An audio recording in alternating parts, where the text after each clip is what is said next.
आज की आपाधापी में हर व्यक्ति व्यस्त है, जिसमें अधिकांशतः धन कमाने के लिए भागम भाग कर रहे हैं।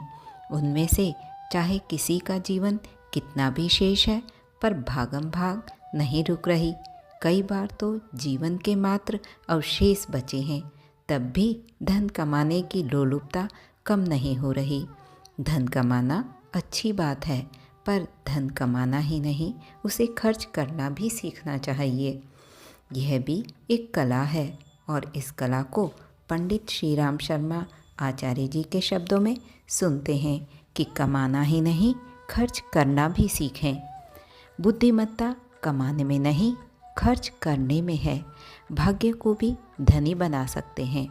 चोर उचक्के की भी अनीति पर उतारू होकर बहुत कुछ कमा लेते हैं। धनी होना गौरव की बात नहीं, दूरदर्शी विवेकशीलता की परख इसमें है कि उपार्जन का उपयोग किस प्रकार किया गया।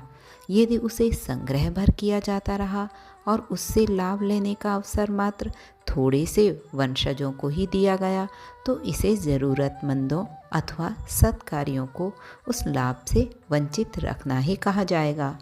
हमारी योग्यता, क्षमता एवं उपार्जन की सफलता का श्रेय समस्त समाज को है, जिसकी सहायता से हमारा व्यक्तित्व उभरा और सफलताएं प्राप्त कर सकने का अवसर मिले।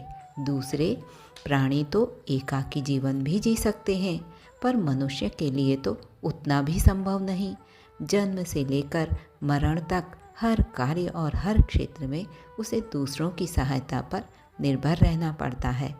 इस अनुदान का प्रतिदान चुकाए जाने का यही एकमात्र उपाय है कि हम अपनी नितांत आवश्यकताएं पूरी करने के उपरांत जो कुछ बच जाए उसे उस समाज के उत्कर्ष में खर्च करें, जिसने हमें कमाने योग्य बनाने में अनवरत योगदान दिया है।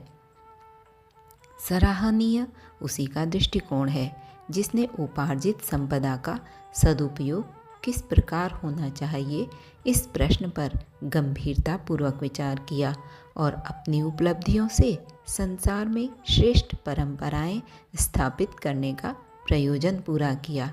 जिसने मोहवश किसी व्यक्ति विशेष को लाभान्वित करने की बात सोचने की अपेक्षा यह सोचा कि किस प्रकार समाज की अधिक उन्नति के लिए अपने उपार्जन का सदुपयोग हो सकता है।